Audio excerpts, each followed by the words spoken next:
Hey, what's up, everybody? Welcome to another quick edition of Wade Watches. I'm Wade, and I didn't get to shoot my videos back to back, but nonetheless, welcome to the conclusion of my double feature review of Disclosure Day and Toy Story 5. As I mentioned in my Disclosure Day review, I saw both of those movies back to back on the same day.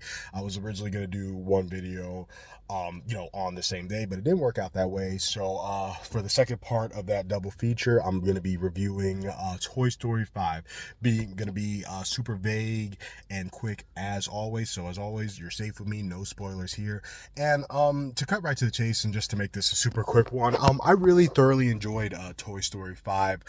Doesn't come close to the magic of that original trilogy like Toy Story 4 before it, but I just wasn't in that herd of people who were just like incredibly angry at the fact that they were making a Toy Story 4, that, now we have a Toy Story 5, because I said to myself, like, if there are still more stories to be told in this franchise, in this universe that I love so much, by all means, you know what, go ahead and tell them. Like a lot of folks out there, I'm sure, Toy Story was also a huge part of my childhood, Toy Story 2 and 3 in particular, and so, yeah, when Toy Story 4 came out in 2019, I was like, yeah, go ahead and tell a new story.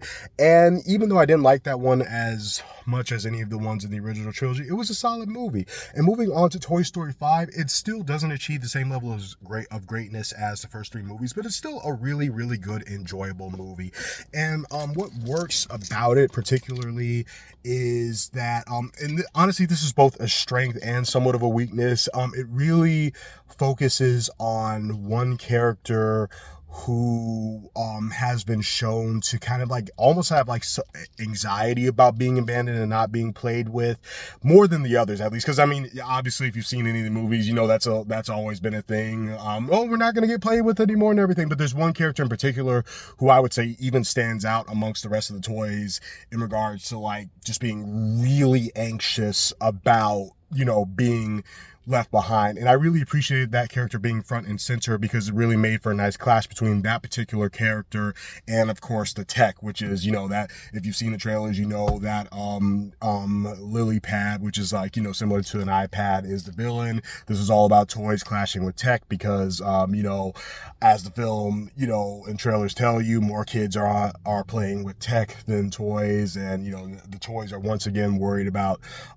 being abandoned. And I'm glad one character in particular is given the spotlight in this. With that being said, and I had this problem with Toy Story 4, I felt like everybody else was given like nothing to do.